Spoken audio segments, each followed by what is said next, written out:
नमस्कार. आजच्या व्हिडिओमध्ये आपण अख्ख्या महाराष्ट्राचं कुलदैवत असणाऱ्या भवानी माता म्हणजेच अंबा माता तुळजा भवानी मंदिराची आणि मूर्तीचा नेमका इतिहास काय किंवा ही मूर्ती तुळजापूरमध्ये कशी आली किंवा या मूर्तीला तुळजा भवानी हे नाव का पडले याविषयीची संपूर्ण माहिती आजच्या व्हिडिओमध्ये आपण घेणार आहोत. चला तर मग व्हिडिओला सुरुवात करूयात. तुळजापूर हे महाराष्ट्रातील उस्मानाबाद जिल्ह्यातील एक शहर आहे. येथे तुळजा भवानीचे प्रसिद्ध असे मंदिर असून ते महाराष्ट्रातील 3.5 शक्तिपीठापैकी एक असल्याची हिंदू भाविकांची श्रद्धा आहे. महाराष्ट्रातील हिंदू भाविकांमध्ये या देवीस विशेष असे महत्त्व असून नवरात्रात येथे खूप मोठा उत्सव भरतो आणि भक्तांची अगदी मांदियाळी भरते. नवरात्र महोत्सवात देशभरातून तुळजा भवानीचे दर्शन घेण्यासाठी लाखोच्या संख्येने भाविक तुळजापूरला येतात. नवरात्र उत्सव आणि तुळजा भवानी हा अतिशय दृढ नाता आहे आणि खूप मोठा उत्सव या ठिकाणी होतो. उस्मानाबाद जिल्ह्यातील तुळजापूर तीर्थक्षेत्र हे समुद्र सपाटीपासून 2600 फूट असून येथील उंच असून भवानी मातेचे मंदिर हे बालघाट डोंगराच्या कडे पठारावरती वसलेले आहे. या डोंगराचे पुराण ग्रंथातील जुने नाव यमुनागिरी असे होते. कालांतराने या स्थानी चिंचेची झाडे असल्यामुळे त्याचे नामकरण चिंचपूर असं झालं होतं. नंतर तुळजा भवानीच्या नावाने लोक तुळजा किंवा मग तुळजापूर असं म्हणू लागले. छत्रपती शिवाजी महाराज यांचं हे आराध्य दैवत किंवा कुलदेवता होती. संपूर्ण भारतात कुलदेवता म्हणून या देवीला खूप मोठं मानाचं स्थान आहे. कृतयुगात अनुभूतीसाठी, त्रेतायुगात श्री रामचंद्रांसाठी, द्वापार युगात धर्मराजासाठी व कलियुगात छत्रपती शिवाजी महाराजांसाठी आशीर्वाद स्वरूप ठरलेली ही तुळजापूरची भवानी देवी. भक्ततारिणी, वरदप्रसादिनी अशा अनेक नावांनी ती प्रख्यात आहे. अनेक प्रदेशातून विविध जाती धर्मांचे लोक येथे येतात. एवढेच नव्हे तर मातेचे भक्त भारतातच नव्हे तर परदेशात सुद्धा वसलेले आहेत. तुळजा भवानीला हिंदू लोकांचं खूप मोठं आराध्य दैवत मानलं जातं आणि हे तीर्थक्षेत्र उस्मानाबाद आणि सोलापूर जिल्ह्याच्या अगदीच जवळपास आहे. तर आता आपण पाहणार आहोत की हे देवी नेमकी तुळजापूरला कशी आली किंवा तुळजा भवानी हे या देवीचं नाव कसं पडलं. तर त्यामागची कथा अशी आहे की कृतयुगात कंधर्व नावाचे तपोनिष्ठ असे ऋषी होऊन गेले. त्यांची पत्नी अनुभूती ही खूपच रूपसंपन्न म्हणजे खूपच सुंदर होती आणि पतिव्रता सुद्धा होती. सुदैवाने तिला पुत्ररत्न प्राप्त झाले, परंतु त्यांचा सुखी संसार खूप फार काळ टिकू शकला नाही. कारण कंधर्व ऋषींनी लवकरच इहलोकीची यात्रा संपविल्यामुळे म्हणजे ते मृत झाल्यामुळे अनुभूतीने सती जाण्याचा निर्णय घेतला. परंतु अल्पवयीन पुत्राला मागे सोडून पती सोबत सहगमन किंवा मग सती जाण्याचा हा जो विचार आहे तो तुम्ही करू नये अशी अनेक ऋषींनी शास्त्राचा आधार घेऊन त्या अनुभूतीला सांगितले. अनुभूतीने आपल्या पुत्राला गुरुग्रही सोडून ती मेरू पर्वताजनिक असलेल्या मंदाकिनी नदीच्या परिसरात गेली आणि तिथे आश्रम बांधून तिने तपश्चर्या सुरू केली. तिची तपश्चर्या सुरू असताना कुकर नावाचा दैत्य तिच्या अप्रतिम अशा सौंदर्यावरती लुब्ध झाला. त्याच्या मनात पापवासना निर्माण होऊन त्याने तिला स्पर्श केला. त्यामुळे तिची समाधी भंग पावली.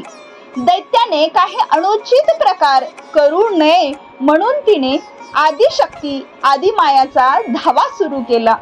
यासाठी की शक्तीने त्या दैत्याच्या तावडीतून आपली सुटका करावी आणि ती जी सेवा आहे ती खरोखरच धन्य झाली खरोखरच देवी भवानी मातेच्या रूपाने देवी त्वरित धावून आली. तिने दैत्यांशी युद्ध केले.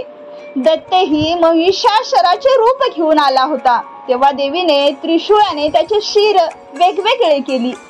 ही भवानी देवी वेळीच अनुभूतीच्या रक्षणासाठी त्वरित धावून आल्यामुळे तिला त्वरिता असे नाव म्हणले. किंवा मग तुळजाभवानीलाच त्वरिता या नावाने सुद्धा ओळखू लागले. कालांतराने त्वरिताचे तुळजा किंवा मग त्यापुढे तुळजा असे रूपांतर झाले. निजामशाही असो किंवा आदिलशाही असो, कोणीही धार्मिक बाबतीत हस्तक्षेप करीत नव्हते.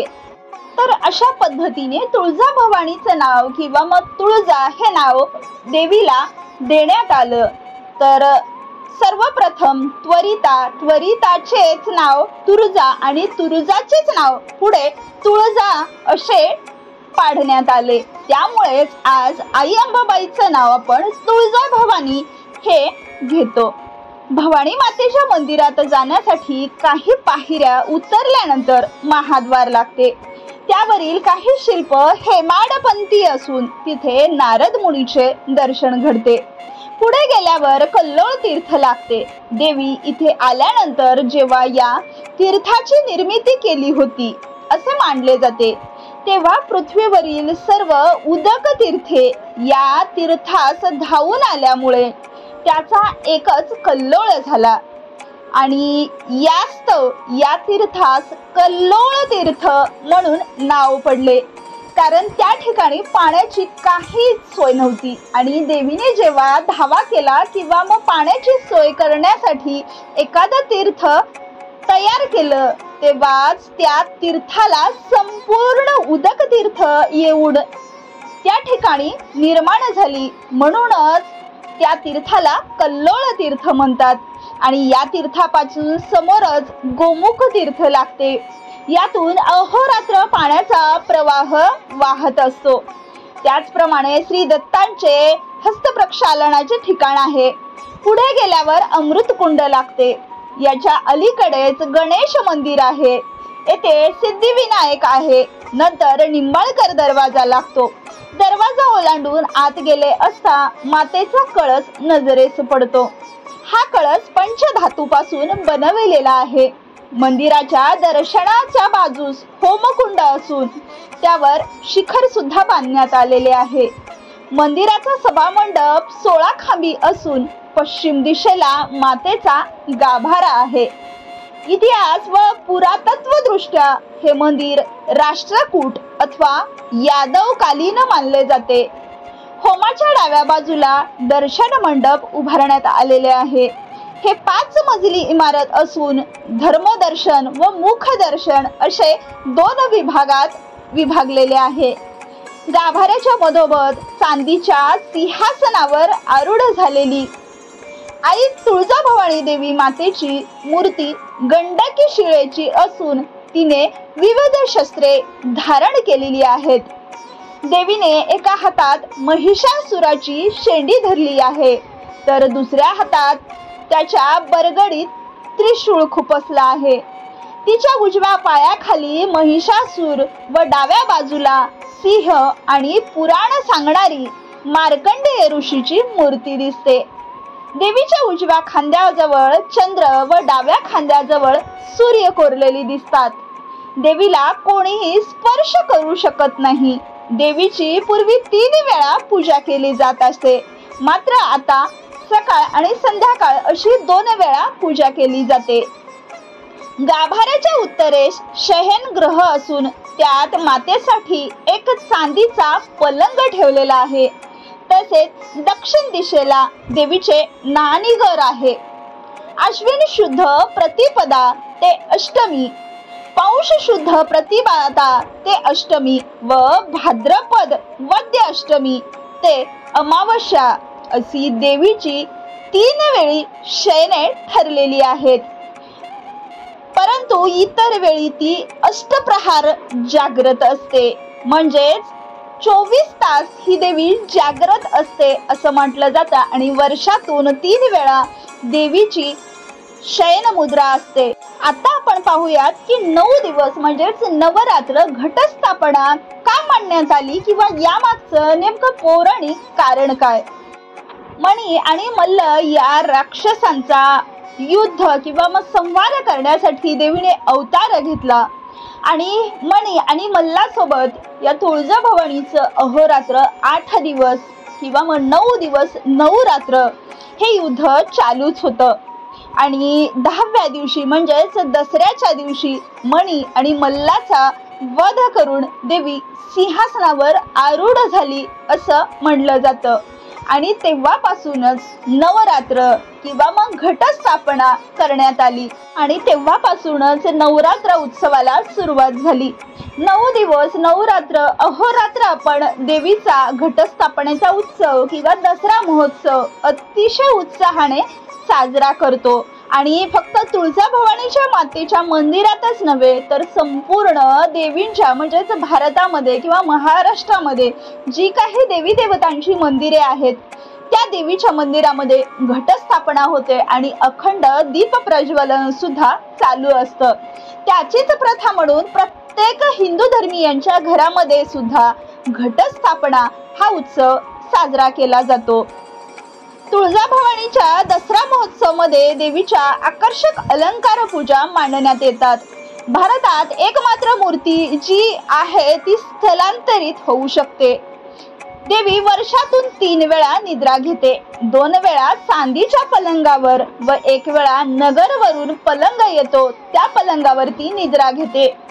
सभामंडप ओलांडून गेल्यावर पूर्वेला भगवान शंकराची वरद मूर्ती, शंकराची स्वयंभू पिंड, पाठीमागे नदी, नंदीवर भगवान भवानी शंकराचा मुखवटा व त्यावर पंचनागाचा उभारलेला फणा, सतत तेवत असणारा नंदादीप आपल्या दृष्टीस पडतो. मंदिराचा परिसर श्री नरसिंह, खंडोबा, चिंतामणी या देवतांच्या मूर्ती दृष्टीस पडतात. येथील काही प्रेक्षणीय स्थळे सुद्धा आहेत. काळभैरव हे स्थान श्री क्षेत्र काशीप्रमाणेच पवित्र मानले जाते. डोंगराच्या कडावर असून भोवताली रम्य अशी झाडी असून पावसाळ्यात उंचावरून पाणी पडते. हे स्थान सुद्धा दर्शनीय व रमणीय आहे. आदिमाया व आदिशक्ती देवळाच्या मुख्य दरवाजाजवळ उजव्या हाताकडे आदिमाया व आदिशक्ती या देवता आहेत. घाटशीळ डोंगराच्या उतारणीवर किल्लेवजा मजबूत आणि सुंदर असे देवस्थान आहे. आज देवीच्या पादुका आहेत. रामायण युगामध्ये जेव्हा सीतेचे रावणाने अपहरण केले तेव्हा श्रीलंकेचा मार्ग दाखविण्यासाठी साक्षात तुळजाभवानीने सीतेचे रूप धारण केले आणि घाटशिळेवर उभारूनच श्रीलंकेचा मार्ग दाखविला होता. रामाने तेव्हा आईला लगेच ओळखले आणि आईला म्हटले की तू तर माझी आई आहेस आणि तू सीतेचे रूप का धारण केले आहेस. स्कंदळ पुराणामध्ये याची माहिती आहे की साक्षात तुळजाभवानीने रामाला श्रीलंकेचा मार्ग दाखविला होता. त्याच ठिकाणी पापनाशक असे तीर्थ आहे. अशी मान्यता आहे की या ठिकाणी जर स्नान केलं तर माणसाच्या संपूर्ण पापाचे नाश होतात. हे एक तीर्थ असून पापनाशिनी याचे नाव आहे. येथे स्नान केल्याने लोकांची पापातून सुटका होती अशी धारणा आहे. राम वरदायिनी येथे राम वरदायिनी नावाची देवी असून जेव्हा श्री रामचंद्र वनवासात गेले होते तेव्हा सीतेला शोधण्यासाठी रामचंद्र तेथे आले. तेव्हा त्या देवीने त्यांना वर दिला व श्रीलंकेला जाण्याचा योग्य मार्ग दाखविला होता. म्हणूनच या देवीला राम वरदायिनी देवी म्हणून सुद्धा ओळखलं जातं. देवीची मूर्ती व सुंदर अशी नक्षी काम केलेलं आहे. डाव्या हाताच्या करंगळीने रामाला मार्ग दाखविला आहे हे मूर्तीवरती दिसून येते. त्याच्या मागच्या बाजूस चंद्रकुंड व सूर्यकुंड नावाची पाण्याची ठिकाणे सुद्धा आहेत. या ठिकाणी भारती बुवांचा मठ सुद्धा आहे. देवळाच्या मागील बाजूस म्हणजे शिवाजी दरवाजा उतरून खाली गेल्यावर हा मठ लागतो. याचे मूळ पुरुष रणछोड भारती यांच्या सोबत श्रीदेवी सारीपाट खेळत असे. हा मठ खूप जुना, मजबूत व प्रेक्षणीय आहे। त्याचसोबत गरीबनाथाचा मठ या ठिकाणी आहे।